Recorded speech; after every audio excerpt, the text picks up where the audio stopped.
नमस्कार सबै विद्यार्थी भाइ बहिनीहरूलाई नितन एजुकेशनल इन्स्टिट्युटको युट्युब च्यानलमा हार्दिक स्वागत रहेको छ। प्राइम कमर्सियल बैंकको सी लेभलमा तपाईँको ह्युमन रिसोर्स म्यानेजमेन्ट समावेश गरिएको रहेको छ। ट्रेनिङ एसिस्टेन्टको एक्जामिनेसनको प्रिपरेसन गर्नु भइरहेको छ भने तपाईँलाई यो कुरा उल्लेख गरिएको छैन कि त्यसमा तपाईँको सब्जेक्टिभ क्वेसन आउँछ कि मल्टिपल चोइस क्वेसन आउँछ। त्यसै कारण हजुरलाई दुवै पढ्नुपर्दो रहेको छ। आजको यो भिडियोमा म हजुरलाई मात्र 50वटा सब्जेक्टिभ क्वेसन लिएर उपस्थित भएको छु। यसको एन्सर लिएर उपस्थित भएको छैन। यसको एन्सर हजुरलाई किन्नु पर्दो रहेको छ। 500 रुपियाँ हजुरलाई पर्छ। प्राइम कमर्सियल बैंकको फुल पिडिएफ मिलिहाल्छ तपाईँलाई। मल्टिपल चोइस क्वेसन र सब्जेक्टिभ क्वेसन पनि हेर्नुहोस्। तपाईँले यहाँ रहेको छ फर्स्टमा डिफाइन ह्युमन रिसोर्स म्यानेजमेन्ट, जसलाई सर्टकटमा एचआरएम भनिन्छ र तपाईँलाई यसको इम्पोर्टेन्टलाई एक्सप्लेन गर्नुपर्दो रहेको छ ब्याङ्किङ सेक्टरमा। त्यसपछि रहेको छ describe the objective of HRM in bank. HRM को तपाईँको जुन रहेको छ अब्जेक्टिभ तपाईँलाई बैंकमा के रहेको छ त्यसको मेन अब्जेक्टिभ तपाईँलाई के रहेको छ। जुन एचआरएम ह्युमन रिसोर्स तपाईँको जुन म्यानेजमेन्ट रहेको छ त्यसको मेन अब्जेक्टिभ बैंकमा के हुन्छ तपाईँलाई त्यो के गर्नुपर्दो रहेको छ, डिस्क्राइब गर्नुपर्दो रहेको छ। त्यसपछि तपाईँको यहाँ रहेको छ के तपाईँको यहाँ हेर्नुहोस्, explain the role of HRM in achieving organisation goal in banking institution. त्यसपछि तपाईँको रहेको छ discuss the process of human resource planning in banking. तपाईँको यो सबै जुन रहेको छ बैंकिङको एक्जामिनेसनको लागि धेरै महत्त्वपूर्ण नै तपाईँको रहेको छ। प्रश्न 5 मा तपाईँको explain the step involve in recruitment process for banking job तपाईँको रहेको छ भने प्रश्न नम्बर 6 मा तपाईँको different between recruitment and selection with example from the तपाईँको बैंकिङ सेक्टरबाट हुनुपर्दो रहेको छ। त्यसपछि तपाईँको यहाँ describe the various selection test use in banking requirement. तपाईँलाई भेरियस सिलेक्सन टेस्टको बारेमा पनि डिस्क्राइब गर्नुपर्दो रहेको छ जुन तपाईँको प्रयोग गरिन्छ बैंकिङको रिक्रुटमेन्टमा तपाईँको सिलेक्सनमा। त्यसपछि तपाईँको यहाँ भनिरहेको छ explain the role of interview in banking employee selection process. हजुरलाई रोल अफ इन्टरभ्यूको तपाईँलाई के गर्नुपर्दो, एक्सप्लेन गर्नुपर्दो रहेको छ बैंकिङ तपाईँको इम्प्लोइ सिलेक्सनको तपाईँको प्रोसेसमा हुन्छ त्यो। Discuss the importance of job analysis in banking institution. तपाईँको जुन इम्पोर्टेन्स अफ जब एनालाइसिस हुन्छ तपाईँको के गर्नुपर्दो रहेको छ, डिस्कस गर्नुपर्दो रहेको छ बैंकिङ इन्स्टिट्युसनमा जुन हुन्छ त्यसलाई भनिरहेको छ भने define the job description and job specification, explain their usages in banks. त्यसपछि explain the concept and process of induction तपाईँको जसलाई ओरिएन्टेसन इन ब्याङ्क रहेको छ भने तपाईँको प्रश्न नम्बर 12 मा discuss the needs and importance of training in banking industry तपाईँको रहेको छ। प्रश्न नम्बर तपाईँको 13 मा के बनाएको छ, describe different type of training method use for bank employees. Different type of training method तपाईँलाई के गर्नुपर्दो रहेको छ, डिस्क्राइब गर्नुपर्दो रहेको छ जुन तपाईँको केमा प्रयोग हुन्छ, बैंकमा तपाईँको प्रयोग हुन्छ बैंकको इम्प्लोइजको ट्रेनिङ गर्नको लागि। Distinguish between the on the job तपाईँको training and off the job training in bank.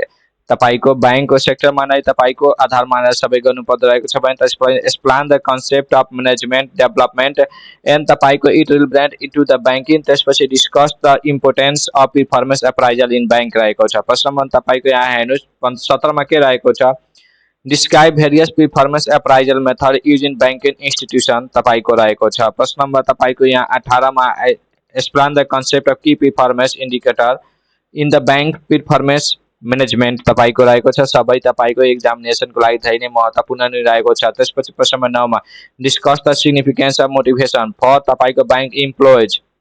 20 मा तपाईँको एक्सप्लेन द मास्लो तपाईँको hierarchy of needs and explain and its application in banking HRM. Explain बनेको छैन तपाईँको, एक्सप्लेन फर्स्टमा नै रहेको छ। डिस्क्राइब हर्च work two factor theory and it relevance to banking job. त्यसपछि तपाईँको प्रश्न 22 मा explain the role of leadership in तपाईँको यहाँ म्यानेजिङ तपाईँको एचआर इन बैंक। त्यसपछि तपाईँको डिस्कस तपाईँको different leadership style suitable for banking institution. प्रश्न नम्बर 24 मा एक्सप्लेन द रोल अफ तपाईँको एचआर इन म्यानेजिङ वर्क तपाईँको प्लेस डिसिप्लिन इन बैंक।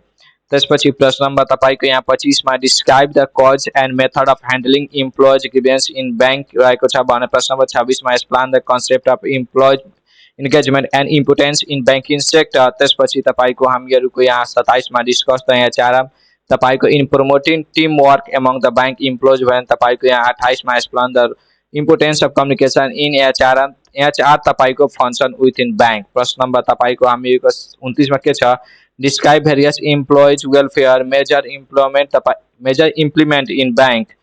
त्यसपछि explain the concept of work तपाईँको life balance and it relevance in banking job भने तपाईँको यहाँ प्रश्न नम्बर 31 मा discuss the role of HR in injury employees health and safety in bank तपाईको रहेको छ। प्रश्न नम्बर तपाईको यहाँ हेर्नुस् 32 मा explain the importance of diversity management in banking HRM। त्यसपछि describe the concept of equal employment opportunity bank। त्यसपछि तपाईको रहेको छ discuss the HR challenge faced by the bank in the digital era।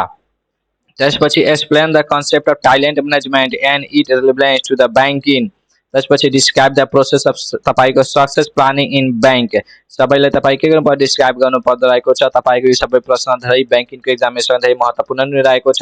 Explain the concept of job rotation and its benefit in banking आराम तपाईको त्यसलाई के गर्नुपर्छ explain गर्नुपर्दो रहेको छ।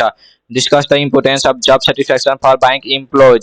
त्यसपछि explain the role of HR in तपाईको managing employees turnover in bank. त्यसपछि तपाईको describe the concept of absenteeism तपाईको and its impact on bank operation भने एक्सप्लेन द कन्सेप्ट अफ तपाईको यहाँ कम्पिटेन्सी म्यापिङ इन बैंक तपाईको रहेको छ। त्यसपछि तपाईको यहाँ हेर्नुस् के रहेको छ तपाईको यहाँ डिस्कस द रोल अफ तपाईको HRM in promoting ethical behaviour among the bank employees. त्यसपछि explain the HRM support challenge management in bank institution. त्यसपछि तपाईको रहेको छ describe the role of HR in maintain industrial relation in bank. त्यसपछि तपाईको discuss the importance of rewards and recognition in bank HRM. प्रश्न number तपाईको 46 मा रहेको छ एक्सप्लेन द तपाईको डिफरेन्स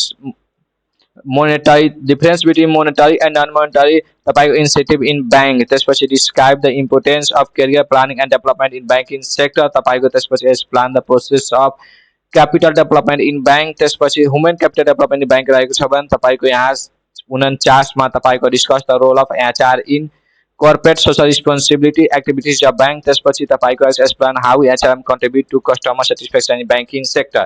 यो सबै तपाईको 50 वटा जुन तपाईको सब्जेक्टिभ क्वेशन भनेको छु यही तपाईको सब्जेक्टिभ क्वेशन सोधिरहेको छ भने तपाईको धेरै भन्दा महत्त्वपूर्ण नै रहेको छ। यसबाट तपाईको आउने 99.99% तपाईको चान्स रहेको छ। तपाईलाई चाहियो भने पीडीएफ फाइल तपाईको यहाँ WhatsApp नम्बर रहेको छ +9779764761428 मा कन्ट्याक्ट गरी मात्र 500 मा प्राइम कमर्सियल बैंकको तपाई पीडीएफ फाइल लिन सक्नुहुँदो रहेको छ।